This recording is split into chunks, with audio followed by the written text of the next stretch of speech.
Okay. I don't know. I want to give like my opinion about China. I've been here for this is my fifth year studying, but September made 5 years. I just want to give. I've never done this before. Like giving my opinion about China. That is because of a lot of reasons. Okay, I'm going to talk you guys through it while I do my makeup. I'm finding my face right now. So moving to China 5 years later, Dariska, what do you think? Unlike a lot of people, like I've met a lot of foreigners who, when you ask them like, oh, how come you're in China? How come? Why did you move here? They always be like, oh my God, I had no choice. I was forced to come here by my parents, or it was the only opportunity that, came up for me, stuff like that. But in my case, it was really different. I wanted to come here. The last almost 7 years of my life have been around Chinese in one way or another. I started learning Chinese in 2016, the summer of 2016. I started learning Chinese in Cameroon. I went to uni in 2014. I was studying English then. Well, a lot of people say like they always knew I was going to be in the languages. I don't know, maybe. But yeah, I was studying English at uni. I went to Mgwa. For those of you who do not know, I went to Mgwa actually in Yaoundé, and I did English Modern Letters in Goa.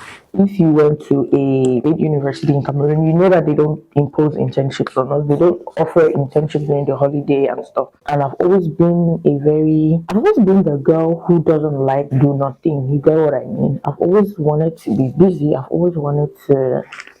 Oops, I didn't bring my eyeshadow palette. 1 minute, please.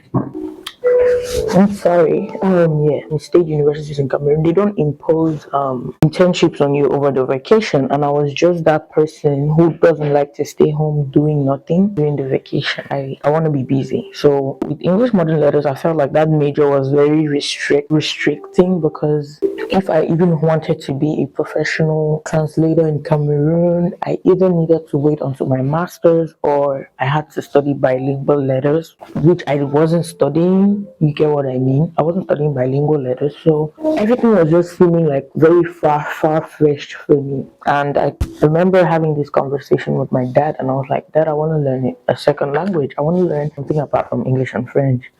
At the time, all my friends were doing German.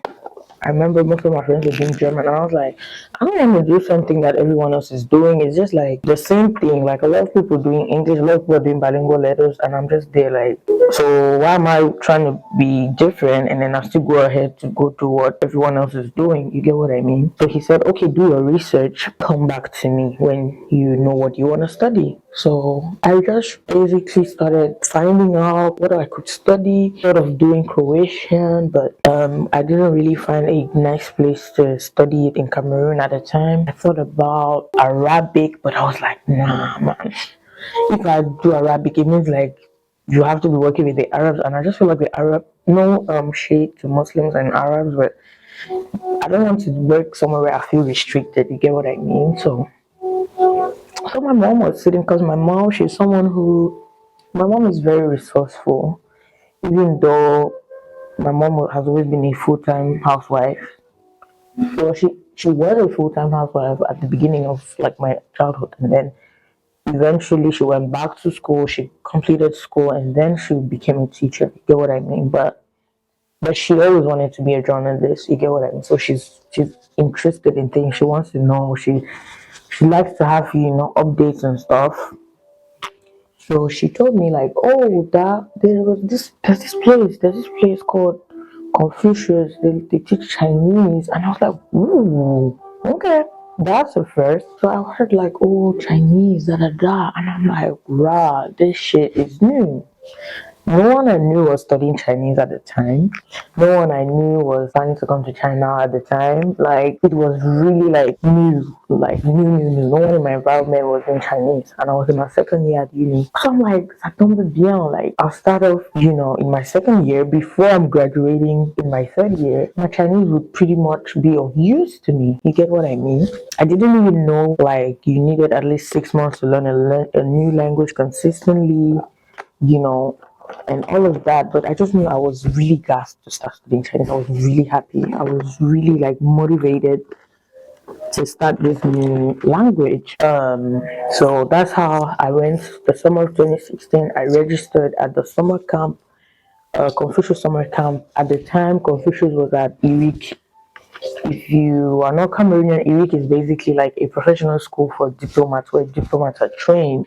So I started Chinese in 2016 and I never looked back. Like here I am. And it's really crazy because when I went to study Chinese, I knew nothing about scholarships. I didn't want to travel. At the time, I just wanted to learn something new that could be of use to me in Cameroon. And then fast forward now, I started learning Chinese. I got really good at it. I learned really fast. Like I even felt like my classmates were taking me back because I'm just like shit, at this speed, I'm not going to learn anything. Like, can you promote me already? Like, if they don't understand, can I just go to the class of those who understand? You get what I mean? Like, I learned so fast that I was in such a haste to learn more. And before I knew it, like a year later, I wrote my HSKs in Cameroon. I even worked with Chinese. I translated at conferences. Like, Chinese really changed my life. That's what I can say. Eventually, I found out that Confucius was giving scholarships to come to China. And I was like, wow, like, I've always wanted to travel. I remember when I just left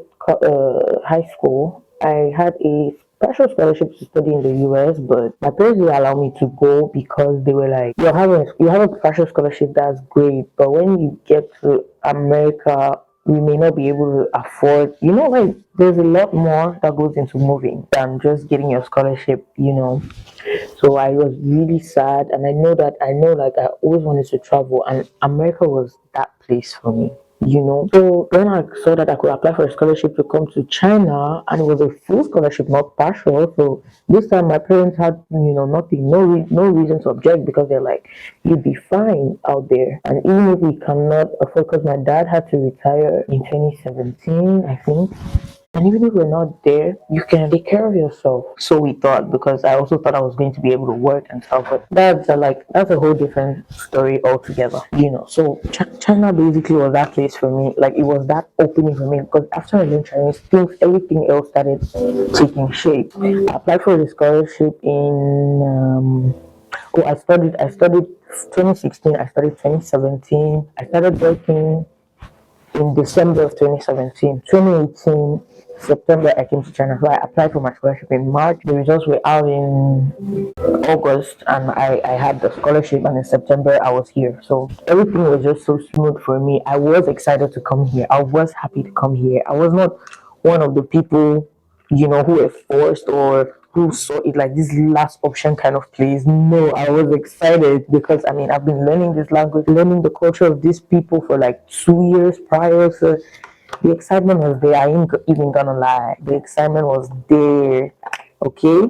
So when I came to China and I saw how Chinese people behave, when I tell you it broke my heart, you have no idea because China has opened so many doors for me, and to kind of accept the blessings with this bittersweet feeling was not just working for me. It was like, nah, bruh, what the fuck? You can't do me like this. I don't have a lot of Chinese friends, and that is not something that I thought. Like, I didn't think I wouldn't be able to have a lot of Chinese friends because I'm like, I know so much about your culture. The thing about learning people's culture is you kind of start understanding their mindset, and then you start seeing the way they look at you, like the glass through which they see you. You're nothing but a black person. You're nothing but a underdeveloped. Most of them, I'm not saying all of them. Some of them now are kind of open-minded, but most of them, they just see you as this hungry kid. China should be the best thing that happened to you. Why do you want to go back? Like when I tell people, like, oh,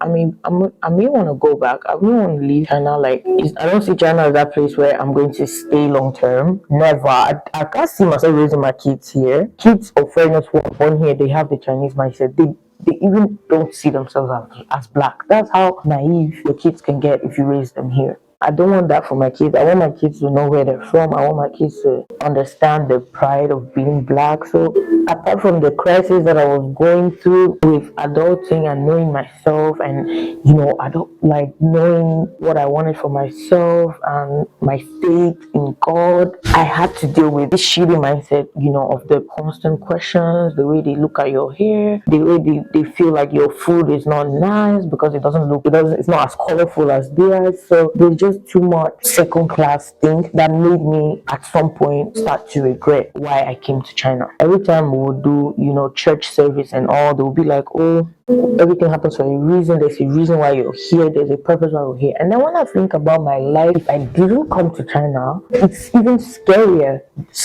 than me being here and maybe like not being able to work and just basically surviving. I'm just like, my dad was going to retire. My mom is a teacher in like primary school, and their resources are just okay for them. You get what I mean? When I came and when I saw that China was going to make life a lot easier for me and my sister, I also had to convince my sister to study Chinese. And that was how I came in 2018 and my sister joined me in 2019. So we both have full scholarships. No uncle helped us, no auntie helped us.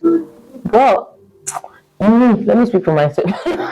It was just me and my parents, no family member. So coming here was really a relief for my family personally. I may not even have a job that helps me send so much money to my parents, or because I'm still like a student. So if I have to do an internship, I need to force my school to accept that. Yo, I need an internship. I need to force my school to accept me to do internships that I could get money.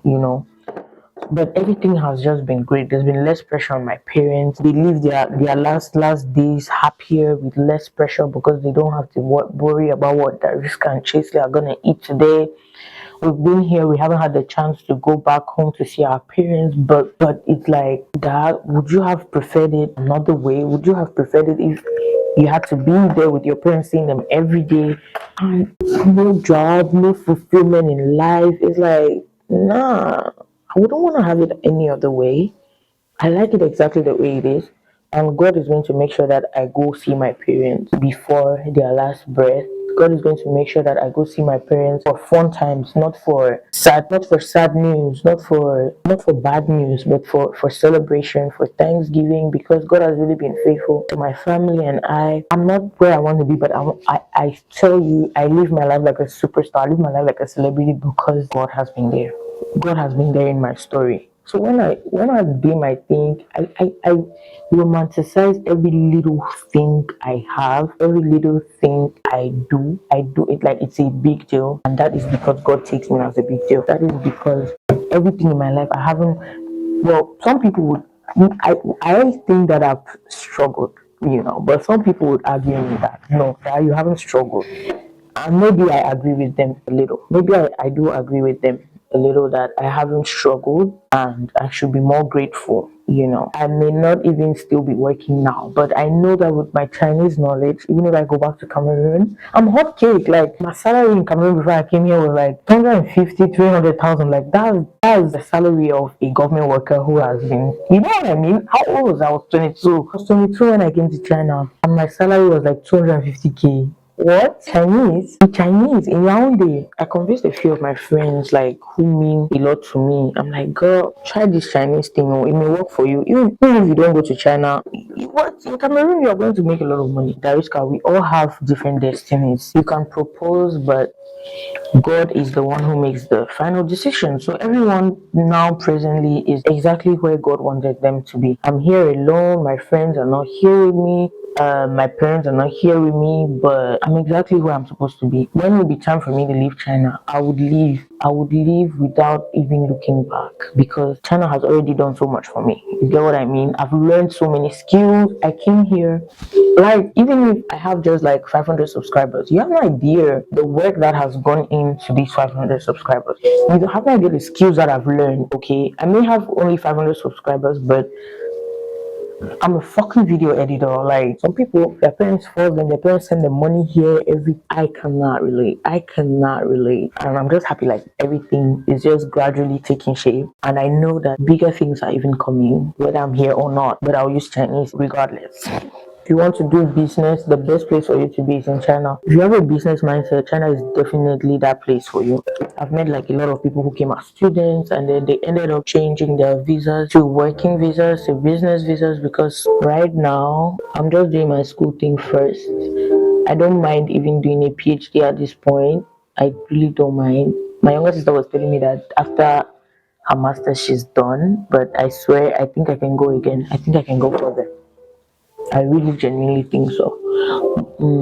If God wants it to happen, it would happen because, like I said, everything that's happened in my life already has been God. If God permits it to happen, I would have the PhD. Let them call me Dr. Tariska because I mean, I'm still a beauty with brains, so you may as well put some respect on my name. Another reason why I like China is because China is super convenient, you guys. It's even the convenience that is in this country that is making people to slack in their lives. Like it's so convenient. Transport is so fast. Deliveries are so fast. Everything in China is so fast. Like even the street where I was living when I first came to China is not the same anymore in 5 years. Like everything changes so fast here. Everything. So China really hits you that reality that the time waits for nobody. That's what China. If there's one thing China will teach you is that time waits for nobody, because the people are just on a different kind of shit. Like innovation, development, speed. For me, it's even the speed. Like the crazy part for me is even the speed. The speed is just something else. They are super fast. They want life to be super comfortable.